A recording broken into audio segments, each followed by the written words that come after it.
Hello बच्चों, good morning.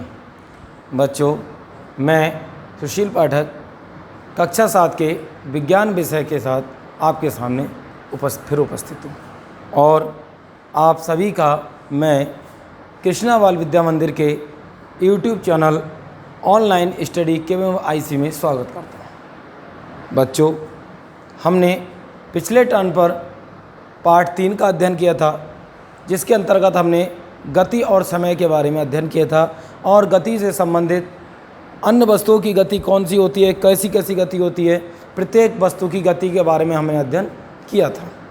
और आवर्तकाल के बारे में पढ़ा था हमने, आवृत्ति के बारे में पढ़ा था, वहाँ पर विस्थापन के बारे में पढ़ा था।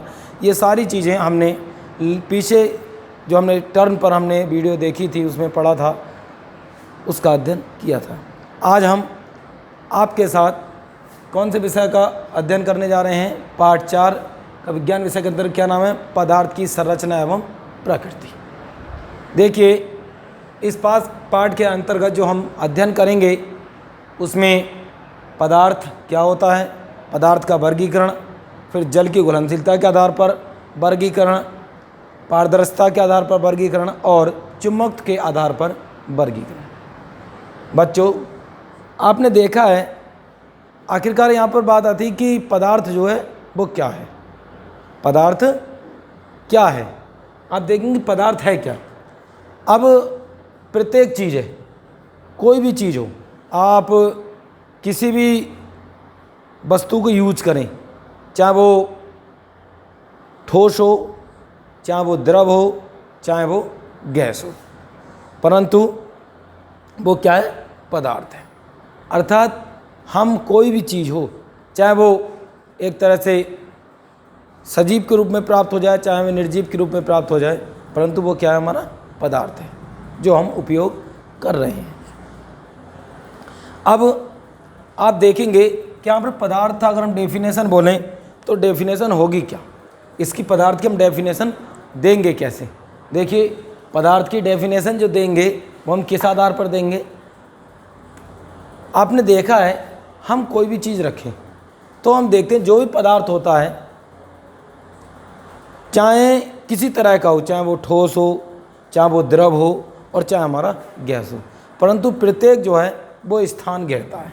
हम देखेंगे, मान लीजिए हमने एक वस्तु ले ली, इसका वेट मान लीजिए 1 किलो है। हमने देखा वस्तु का वेट कितना है? 1 किलो, और हमने रख दी तो हमें पता है ये छोटा सा स्थान भी घेरेगी, जितना इसका आकार है उतना ये स्थान भी घेरेगी और इसमें वेट भी। इन दो के आधार पर ही हम पदार्थ की परिभाषा दे सकते हैं। अर्थात हम कह सकते हैं कि वे सभी वस्तुएं पदार्थ हैं जिनमें भार होता है और जो स्थान घेरती है। कोई भी वस्तु किसी प्रकार की हो जिसमें भार होगा और जो स्थान घेरेगी वो क्या है? हमारी पदार्थ कहलाती है। फिर एक बार डेफिनेशन दे दे रहा हूँ कि वह जो स्थान घेरता है, जिसमें भार होता है, क्या कहलाता है? हमारा पदार्थ कहलाता है। अगर पदार्थ की हम संरचना के बारे में अध्ययन करें तो हम देखेंगे कि पदार्थ की संरचना के आधार पर हम देखें तो 2 प्रकार की संरचना होती है। एक तो होती है हमारी बाह्य संरचना। अगर हम देखें तो पदार्थ के बारे में यदि हम अध्ययन करें तो यदि हम पदार्थ का अध्ययन करेंगे, आपको बता दूं मैं एक तरह से, यहाँ पे लिख ले रहे हैं इसे बीच में। पदार्थ का यदि हम अध्ययन करेंगे तो पदार्थ की जो संरचना है वो 2 प्रकार की होती है। एक होती है हमारी बाह्य संरचना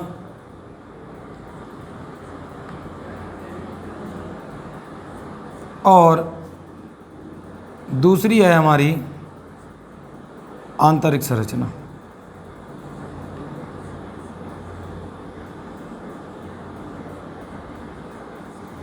कौन सी संरचना है हमारी? ये आंतरिक संरचना।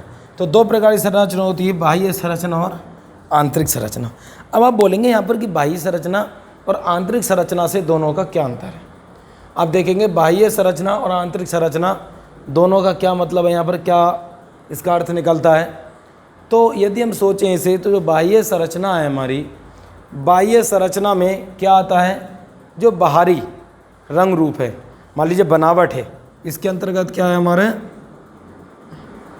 बनावट है, रंग है, ये सब क्या है, ये हमारी बाहरी संरचना है जो हम देख सकते हैं केवल कि भाई इसकी बनावट कैसी है, इसका रंग कैसा है, ये सब कैसी है, ये हमारी सभी कैसी संरचना है, ये हमारी बाह्य संरचना है जिसे हम देख सकते हैं।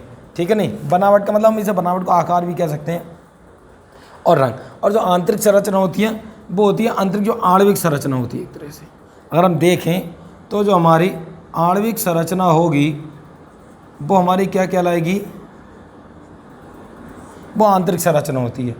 अर्थात यहाँ पर जो आंतरिक आणविक संरचना मतलब अंदर की जो बनावट है, अंदर की हम नहीं देख सकते, अर्थात जिसे हम देख नहीं सकते, केवल हम उसका प्रयोग द्वारा, अध्ययन के द्वारा ही पता लगा सकते हैं, देखकर नहीं बता सकते। अगर हम इसमें देखें तो इन दोनों के आधार पर ही पदार्थ 3 प्रकार के होते हैं। नंबर 1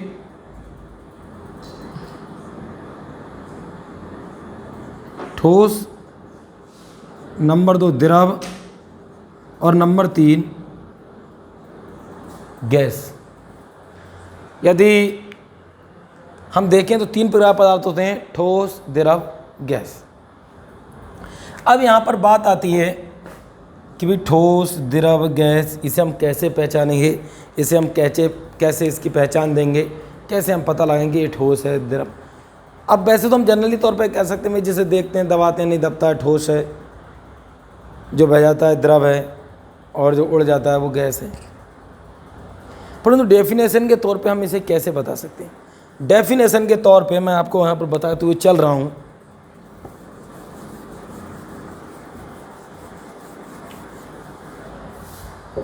सबसे पहले जो हम अध्ययन करते हैं वो हम करते हैं ठोस का, ठीक, जिसे हम इंग्लिश में सॉलिड कहते हैं, ठोस को। अब यहाँ पर ठोस है क्या? अगर हम बाह्य संरचना के आधार पर बोलें तो ठोस का आकार और आयतन दोनों निश्चित होते हैं। ठोस का आकार और आयतन दोनों ही निश्चित होते हैं। जैसे आप देखेंगे, यदि मान लीजिए हमने एक ईंट ले ली, हमें पता भी कि ये ईंट जो है वो मान लीजिए 2 kg की है, और इसका आयतन अगर हम देखें, मान लीजिए हमने मान लिया कि इतना 3 किलोग्राम क्यूब है, ठीक। आकार हमने देख लिया, इसकी लेंथ है भाई 2 सेंटीमीटर, और मान लीजिए ब्रीथ मान ली हमने 1 सेंटीमीटर।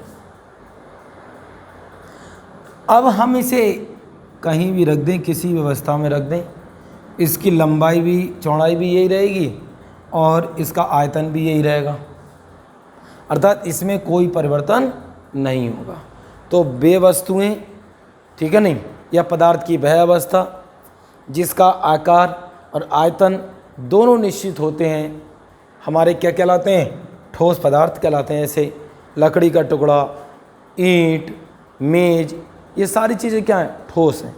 अर्थात जिनका आकार और आयतन दोनों निश्चित होते हैं वे पदार्थ हमारे ठोस कहलाते हैं। ये तो है बाहरी संरचना के आधार पर। अब मैं बता दूं आपको आणविक संरचना के आधार पर ठोस की परिभाषा कैसे बताएंगे। अब आणविक संरचना के आधार पर यदि हम देखें तो आणविक संरचना के आधार पर क्या कह सकते हैं? मान लीजिए यह हमने एक ठोस पदार्थ ले लिया।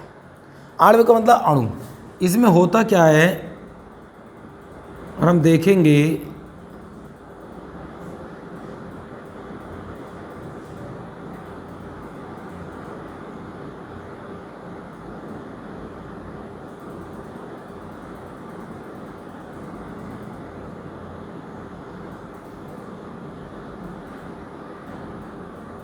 इसका मतलब है क्या यहाँ पर? ठोस का मतलब आणविक आधार पर क्या है? अर्थात इसके जो अणु हैं वो इतने नज़दीक होते हैं, इतने पास पास होते हैं कि उनके बीच कोई भी रिक्त स्थान नहीं होता। अर्थात उनके बीच कोई भी रिक्त स्थान नहीं होता जिससे वो इधर उधर गति कर सकें, इधर उधर हिल सके, अपना स्थान छोड़ सके, इतना भी उनके बीच में स्थान नहीं होता है। वो इतने नज़दीक, इतने पास पास होते हैं, अब जो पास पास जो बंधे होते हैं वो एक बल लगता है इनके बीच, अंतरा आणविक आकर्षण बल। कौन सा बल है हमारा? अंतरा आणविक आकर्षण बल, जिसके द्वारा ये अणु आपस में बंधे रहते हैं। जिसका ये अणु आपस में बंधे रहते हैं वो कौन सा बल है हमारा? अंतरा आणविक आकर्षण बल। इस बल के द्वारा ये आपस में एक दूसरे से बंधे रहते हैं और अपना स्थान नहीं छोड़ते, ठीक है नहीं। अगर हम इसकी डेफिनेशन बोलें इस ठोस पदार्थ की, इसके आधार पर तो बोलेंगे पदार्थ की व्यवस्था जिसमें उसके अवयवी कण। अब यहाँ पर अवयवी कण एक शब्द आया, ये आपको आगे तक काम देगा। यहाँ पर एक शब्द आया अवयवी कण, ठीक। यहाँ पर एक शब्द आया हमारा क्या? अवयवी कण। अब यहाँ पर अवयवी कण का क्या मतलब है? देखिए, अवयवी कण वो कण होते हैं जिनसे कोई पदार्थ मिलकर बना होता है। अवयवी वो कण होते हैं जिनसे कोई पदार्थ मिलकर बना होता है। अब अवयवी कणों के अंतर्गत आप देखेंगे अणु भी हो सकते हैं और हमारे आयन भी हो सकते हैं। अणु भी हो सकते हैं और हमारे आयन भी हो सकते हैं। इसमें अणु भी होते हैं और हमारे आयन भी होते हैं। तो चाहे वो आयन हो चाहे वो अणु हो, वो क्या कहलाते हैं? हमारे अवयवी कण, जिससे कोई पदार्थ मिलकर बना होता है। जैसे आप देखते हैं, हम एक अगर मकान तैयार करते हैं तो उस मकान को तैयार करने में हमारे लिए ईंट की भी ज़रूरत पड़ती है, सीमेंट की भी आवश्यकता पड़ती है, बजर फुट भी लगता है, हमारा जल भी लगता है, ये सारी चीज़ें। तो ये क्या है? ये उस मकान के अवयवी कण हो गए। जो भी हम मकान बना रहे हैं उसके क्या चीज़ है? उसके ये सारे क्या हो गए? ये सारे अवयवी कण हो गए जिनसे मिलकर बना। तो अवयवी कण क्या है? जिनसे पदार्थ मिलकर बना होता है। तो हम इसकी डेफिनेशन बोलेंगे, पदार्थ की व्यवस्था जिसमें उसके अवयवी कण आपस में इतने प्रबल अंतरा आणविक आकर्षण बल द्वारा बंधे होते हैं कि उनके बीच गति करने के लिए कोई भी रिक्त स्थान नहीं होता है। कोई भी रिक्त स्थान नहीं होता है। क्या कहलाते हैं? ठोस पदार्थ कहलाते हैं। जैसे लकड़ी का टुकड़ा है, ईंट है, लोहे का टुकड़ा है, ये सब क्या है? ये हमारे सारे के सारे क्या है? हमारे ठोस हैं। चलिए अब चलते हैं दूसरे द्रव के बारे में।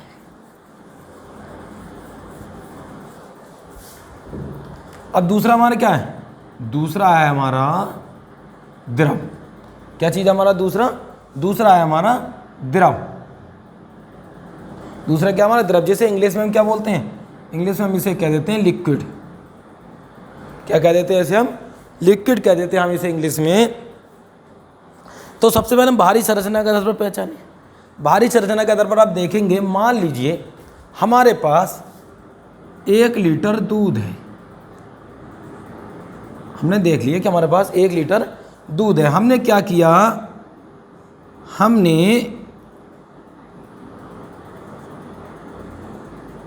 3 बर्तन ले लिए, ठीक। अब हमने क्या किया? ये बर्तन है हमारा 1 लीटर का, ये बर्तन है हमारा 2 लीटर का और ये बर्तन है हमारा 4 लीटर का। अब दूध हमारे पास कितना है? 1 लीटर। अब ये 1 लीटर का है।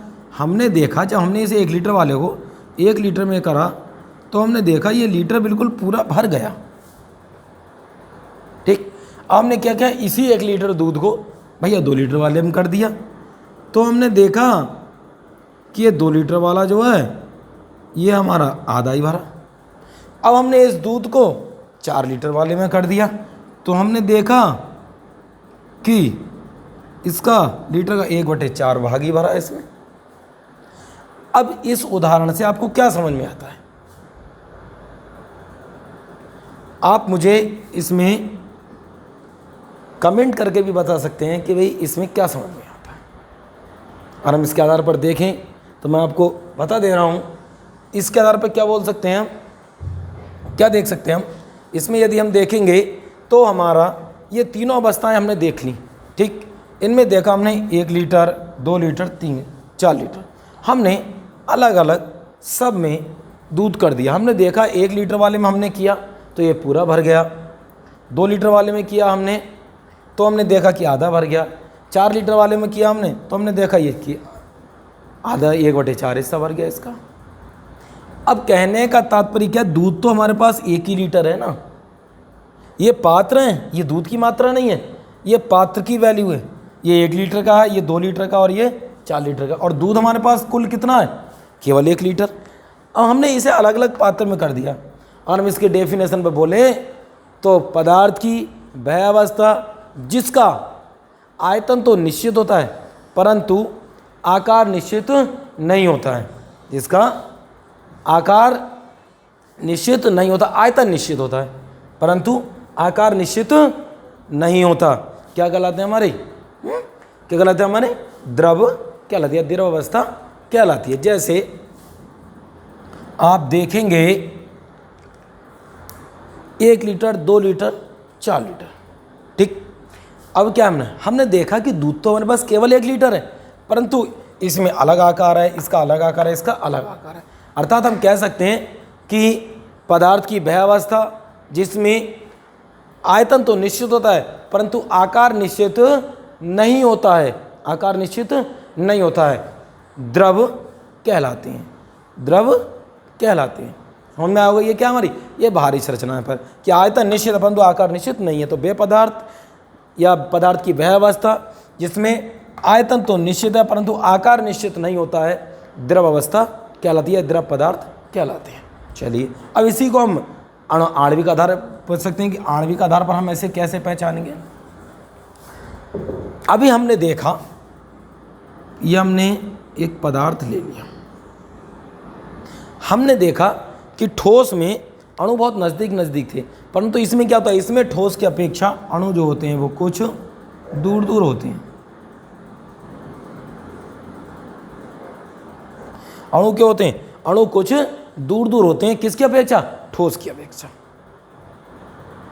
ठोस की अपेक्षा कुछ दूर दूर होते हैं। था जो इनके बीच अंतर आणविक आकर्षण बल होता है वो कम होता है। वो कैसा होता है? वो कम होता है। जिसका आपने देखा होगा, आपको कभी आपने देखा होगा, आप एक बाल्टी पानी ले लीजिए या 1 गिलास पानी ले लीजिए, आप उसे ज़मीन पर फेंक दीजिए, ठीक, ज़मीन पर उसे लुढ़का दीजिए। जब आप उसे ज़मीन पर लौट देंगे तो आप देखेंगे जल बहेगा और कुछ दूर जाकर रुक जाएगा, कुछ दूर जाकर रुक जाएगा। क्यों? क्योंकि जहाँ तक उसके अंदर जगह होती है वहाँ तक वो बहता और उसके बाद जाकर जब उसके बीच में जो अणु होते हैं, जब दूसरे अणु के पास पहुँच जाता है और एक स्थान से दूसरे स्थान पर जाकर रुक जाता है। क्यों? क्योंकि भैया इनके बीच जो अंतर आकर्षण जो कम है इसलिए उसे थोड़ी दूर तक बह जाता है और जहाँ तक वो कार्य करता है, ठीक है, उसके आगे वो जल नहीं बह पाता। अर्थात कहने का मतलब ये है कि ठोस की अपेक्षा इनके जो अभी भी कण हैं वो कैसे होते हैं? कुछ दूर दूर होते हैं और अंतर आणविक बल कुछ कम होता है। तो हम इसे अगर बोलें तो हम इसमें परिभाषा के तौर पे कह सकते हैं कि पदार्थ की व्यवस्था जिसमें उसके अवयवी कण ठोस अवस्था की अपेक्षा को दूर दूर होते हैं और अंतर आकर्षण बल उनके बीच कम होता है, द्रव अवस्था कहलाती है। जैसे दूध, जल, शहद, कुछ भी हो सकता है, द्रव यानी बहने वाला। चलिए अब तीसरी बात करते हैं हम गैस की।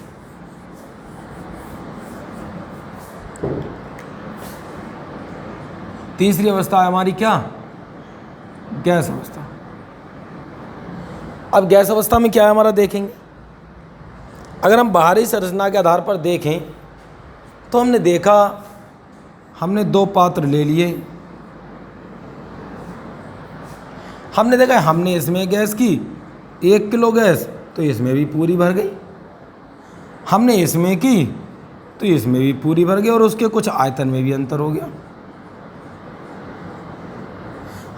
इससे क्या मतलब है? इससे मतलब ये कि आकार तो बदलता ही बदलता है परंतु गैस जो दूसरे पात्र में कर देते हैं और उसमें वायु या अन्य कोई ऐसी दाब वगैरह उपस्थित होता है तो उससे क्रिया करके इसके आयतन में भी परिवर्तन हो जाता है। अर्थात इसका आकार और आयतन दोनों ही बदल जाते हैं, आकार और आयतन दोनों ही बदल जाते हैं। इसका मतलब यह है कि पदार्थ की भयावस्था जिसका आकार और आयतन दोनों ही अनिश्चित होते हैं, आकार और आयतन दोनों ही अनिश्चित होते हैं, कौन सी? गैस अवस्था कहलाती है, गैसीय पदार्थ कहलाते हैं। ये तो भैया हमारा बाहरी संरचना। हम देखें आणविक संरचना के आधार पर। आणविक संरचना के आधार पर क्या हमने देखा कि हमने एक बड़ा पात्र ले लिया, ठीक, इसमें क्या है? इसमें जो गैस के अणु होते हैं वो बहुत दूर दूर होते हैं, अर्थात उनके बीच जो अंतरा आणविक आकर्षण बल है वो बहुत कम होता है। जो अंतरा आणविक आकर्षण बल है वो कैसा होता है, वो बहुत कम होता है, अर्थात एक तरह से नगण्य मान के करिए। जो अंतरा आणविक आकर्षण बल है जिससे अणु बंधे होते हैं आपस में, वो बिल्कुल नगण्य होता है, वो बिल्कुल नगण्य होता है। इसलिए आपने देखा है यदि हम 1 किलो गैस को भी एक कमरे में छोड़ दें तो वो 1 किलो गैस ही पूरे कमरे में फैल जाएगी। क्यों? क्योंकि उसके अणु स्वतंत्र होते हैं, गति करने के लिए स्वतंत्र होते हैं, उन पर कोई बल कार्य नहीं करता और जो है वो स्वतंत्र रूप से पूरे कमरे में जो अंतरा आणविक आकर्षण वाला है जिससे बंधे हो वो फ्री होता है, नगण्य होता है, जिस कारण वो पूरे कमरे में घूम सकते हैं। ठीक है, तो पदार्थ की वह अवस्था जिसमें पदार्थ के अवयवी कण बहुत अधिक दूरी पर होते हैं, उनके बीच जो अंतरा आणविक आकर्षण बल होता है वो नगण्य होता है। क्या कहलाते हैं? हमारे गति करने के लिए स्वतंत्र क्या कहलाते हैं? गैस या अवस्था या गैसीय पदार्थ कहलाते हैं। ठीक, चलिए आगे चलते हैं। अब बात आती है यहाँ पर पदार्थ का वर्गीकरण। वर्गीकरण मैंने बताया 2 प्रकार में, बाह्य संरचना और आंतरिक संरचना। अब बात आती है यहाँ पर जल की घुलनशीलता के आधार पर वर्गीकरण। जल की घुलनशीलता के आधार पर यदि हम देखें तो हम देखेंगे जल की घुलनशीलता के आधार पर पदार्थ जो हैं 2 प्रकार के होते हैं। एक तो होते हैं हमारे विलेय और एक होते हैं हमारे आविलेय।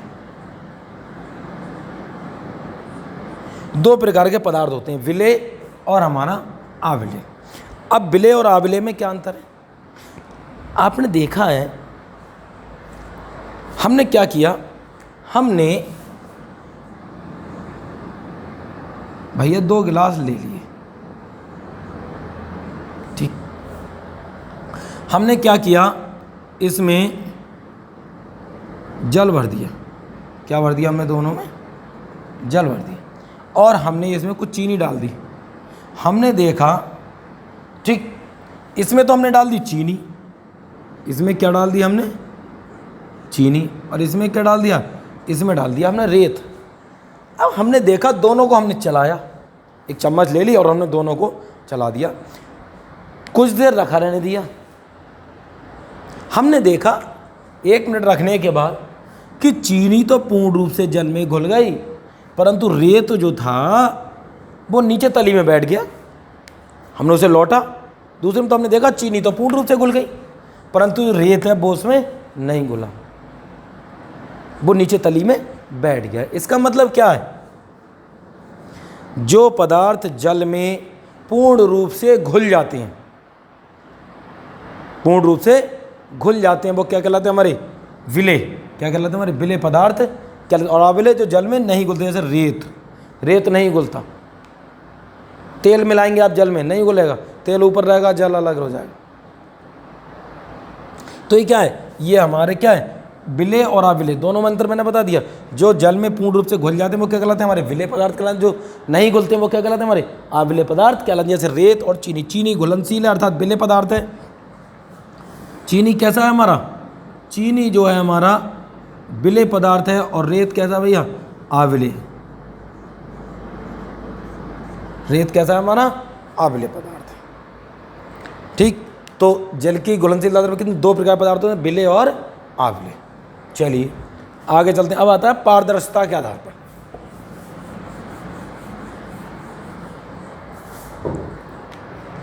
पारदर्शिता के आधार पर यदि हम देखें तो पारदर्शिता के आधार पर पदार्थ जो होते हैं हमारे 3 प्रकार के होते हैं। नंबर 1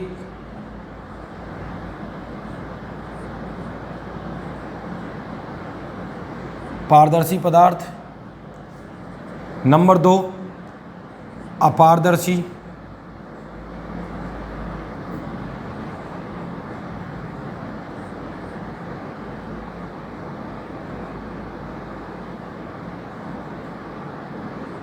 और नंबर 3 है अल्पपारदर्शी।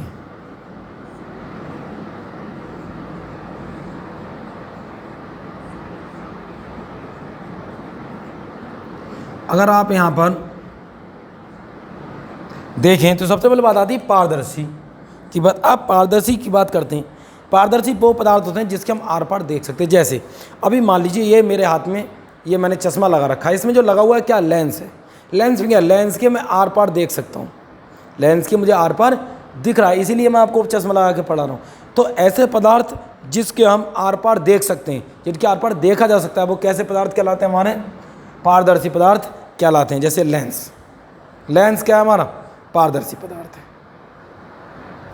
ठीक है। दूसरा आता है अपारदर्शी पदार्थ। अपारदर्शी वो पदार्थ होते हैं जिनके आर पार नहीं देख सकते, इनके आर पार हम नहीं देख सकते। अभी मान लीजिए हमने कोई अपारदर्शी ऐसा पदार्थ ले लिया, मान लीजिए एक हमने भाई दीवार खड़ी है, क्या हम उसके आर पार देख सकते हैं?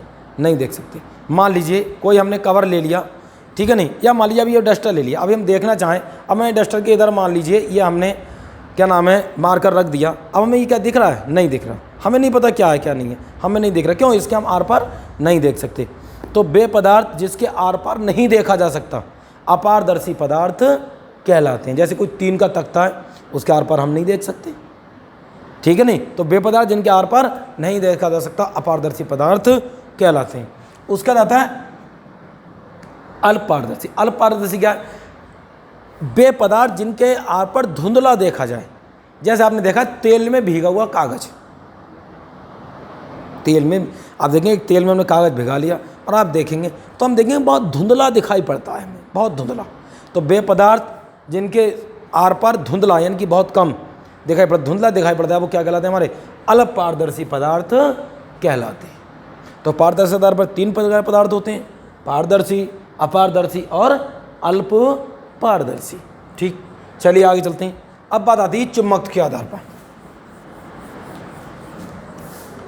चुम्बकत्व के आधार पर 3 प्रकार के हमारे होते हैं। नंबर 1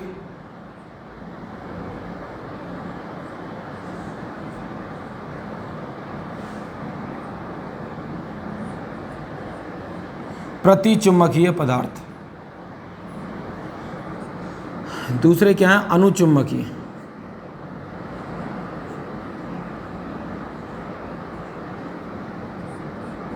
दूसरे हमारे क्या है? अनुचुम्बकीय, और तीसरे हमारे लौह चुम्बकीय।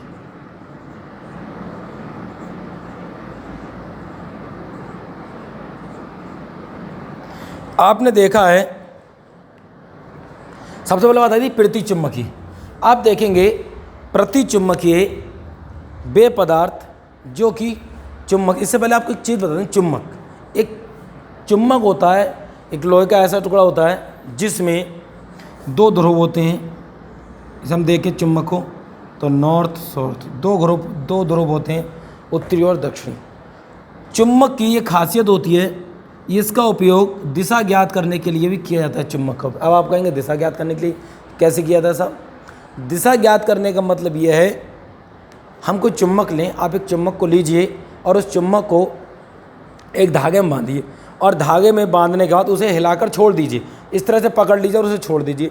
आप देखेंगे वो चुम्बक, मान लीजिए मैंने ये चुम्बक हिला के छोड़ दी, हम देखेंगे कि ये जो है चुम्बक हमेशा उत्तर और दक्षिण दिशा में ही ठहरती है, हमेशा। पूरा पश्चिम रुकती ही नहीं सकती, आप कितना भी करिए, धागे में बांधिए इसे हिला के छोड़ दीजिए, आप देखेंगे हमेशा चुम्बक उत्तर और दक्षिण दिशा में ही ठहरेगी। उत्तर दक्षिण का मतलब उसका एक सिरा उत्तरी होगा और एक सिरा दक्षिणी होगा। उसके द्वारा हम ज्ञात कर सकते हैं कि पूरब पश्चिम उत्तर दक्षिण किधर है।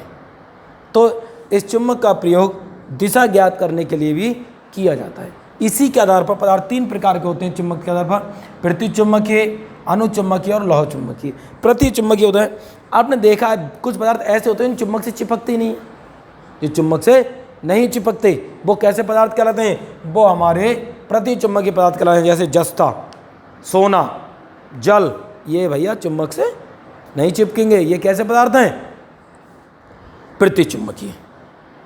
ठीक, उसका आता है अनुचुम्बकीय। अनुचुम्बकीय वे पदार्थ होते हैं जो कि चुम्बक से चिपकते हैं पर बहुत कम। कैसे होते हैं? बहुत कम चिपकते हैं चुम्बक से, ना के बराबर चिपकते हैं। वो कौन कौन से पदार्थ होते हैं? आपने देखा है, जैसे मान लीजिए प्लेटिनम, इसमें आपको प्रतिचुम्बकीय बता दूं, यहाँ पर जल है हमारा, सोना है, इस तरह के आदि पदार्थ जो नहीं चिपकते। अनुचुम्बकीय कौन से होते हैं? जैसे प्लेटिनम।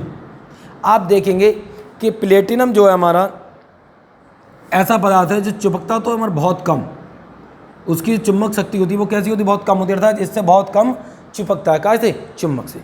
तो प्लेटिनम है हमारा, ये कैसा? ये अनुचुम्बकीय, अर्थात ये चिपकता है परंतु बहुत कम चिपकता है। कैसा होता है? ये बहुत कम चिपकता है। ऐसी सोडियम है, सोडियम में बहुत कम चुम्बकीय मात्रा रखता है, बहुत कम। ठीक है नहीं। अब तीसरे नंबर पर आता है भैया लौह चुम्बकीय। लौह चुम्बकीय ऐसे पदार्थ होते हैं जो चुम्बक की क्षेत्र में बहुत तीव्रता से आकर्षित होते हैं, अर्थात बहुत तेजी से जाकर चिपक जाते हैं। आप देखेंगे जैसे लोहा, आप देखेंगे लोहा ऐसा पदार्थ है जैसे हम इसे चुम्बक के पास लेके जाएंगे, चुम्बक ये बहुत तेजी से जाकर चुम्बक से चिपक जाएगा। तो ऐसे पदार्थ जो कि प्रबल रूप से चुम्बक से जाकर चिपक जाते हैं क्या कहलाते हैं? हमारे चुम्बकीय पदार्थ कहलाते हैं। तो चुम्बक के अंदर कितने प्रकार के पदार्थ होते हैं? 3 प्रकार के, प्रति चुम्बकीय पदार्थ, अनुचुम्बकीय पदार्थ और लौह चुम्बकीय पदार्थ। चलिए आगे देखते हैं।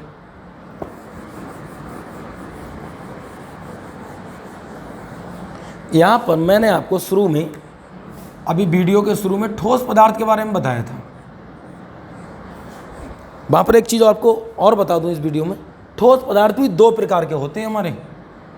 ठोस पदार्थ भी हमारे 2 प्रकार के, एक तो होते हैं दृढ़ ठोस। कौन से होते हैं हमारे? दृढ़ ठोस, ठीक। और हमारा दूसरे कौन से? दूसरे होते हैं हमारे प्रत्यास्थ।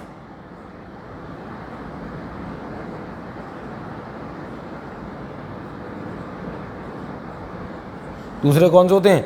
दूसरे होते हैं हमारे प्रत्यास्थ ठोस। कौन से होते हैं? प्रत्यास्थ ठोस। आप देखेंगे, यदि हम देखें तो प्रत्यास्थ ठोस के बारे में यदि हम देखें और दृढ़ के बारे में देखें, आपने देखा है कुछ ऐसे पदार्थ होते हैं, ठोस ऐसे होते हैं जिन्हें हमने दबाया तो वो बिल्कुल भी नहीं दबते, और कुछ ऐसे होते हैं जो पिचक जाते हैं। अभी मान लीजिए, सपोज करिए मैंने इस डस्टर को ले लिया, अब मैं इसे कितना भी दबाने की कोशिश करूं परंतु ये दबेगा नहीं, ऐसे ही रहेगा। टूट सकता है परंतु दबेगा नहीं। अगर इसी की जगह मान लीजिए मैंने कोई रबड़ का टुकड़ा ले लिया और उसे मैंने दबाया तो मैंने देखा वो पिचक गया, परंतु जैसे ही मैंने उस पर से बल हटाया वो पुनः अपनी अवस्था में आ गया। जैसे ही मैंने उसे बल लगाया और जैसे ही बल हटा वो फिर पुनः अपनी अवस्था में आ गया। इसी आधार पर इन दोनों की परिभाषा है। तो वे ठोस जिन पर बल लगाने पर जिनके आकार में, बनावट में कोई परिवर्तन नहीं होता है, वो कौन से ठोस कहलाते हैं? हमारे दृढ़ ठोस कहलाते हैं। जैसे लकड़ी का टुकड़ा है, ईंट है, लोहे का टुकड़ा, ये कैसे? ये दृढ़ ठोस है। इसे हम कितना भी दबाएं परंतु इसके आकार में कोई परिवर्तन नहीं होता, बनावट में कोई परिवर्तन नहीं होता। परंतु इसकी जगह यदि हम कोई रबड़ का टुकड़ा ले लें और रबड़ के टुकड़े को दबाएं तो हम देखते हैं वो पिचक जाता है, उसके आकार में ही परिवर्तन होता है। परंतु जैसे हम उस पर से बल हटाते हैं तो हम देखते हैं कि वो पुनः अपनी अवस्था में जैसा था वैसे ही हो जाता है। ये वो कौन से ठोस हैं? वो कहलाते हैं हमारे प्रत्यास्थ ठोस। अर्थात अगर हम दोनों की परिभाषा देंगे तो पहले दृढ़ ठोस की क्या परिभाषा देंगे? वे ठोस जिन पर बल लगाने पर जिनके आकार और बनावट में कोई परिवर्तन नहीं होता है, कौन से ठोस कहलाते हैं? हमारे दृढ़ ठोस कहलाते हैं। और प्रत्यास्थ ठोस वे ठोस जिन पर बल लगाने पर उनके आकार और बनावट में परिवर्तन होता है परंतु बल हटा देने पर वो पुनः अपनी पूर्व अवस्था में आ जाते हैं, प्रत्यास्थ ठोस कहलाते हैं। तो ठोस भी 2 प्रकार के होते हैं, दृढ़ ठोस और प्रत्यास्थ ठोस। ठीक है बच्चों, तो आज हमने पदार्थ की संरचना और प्रकृति के बारे में अध्ययन किया। मैंने आपको इन सारी चीज़ों के बारे में अध्ययन कराया, बनावट क्या है, वर्गीकरण क्या है, ठोस क्या है, द्रव क्या है। मैं समझता हूँ आपको अच्छे से समझ में आ गया होगा। फिर भी यदि आपको कोई प्रॉब्लम आती है तो ग्रुप पर मेरा नंबर जुड़ा हुआ है, इससे संबंधित जो PDF है वो आपको पहले भी भेज चुका हूँ और मैं इस वीडियो के साथ भी आपको PDF भेजूँगा। इसे आप अपनी कॉपी पर साफ राइटिंग में नोट करेंगे और अच्छे से मेहनत करेंगे। ठीक है, धन्यवाद।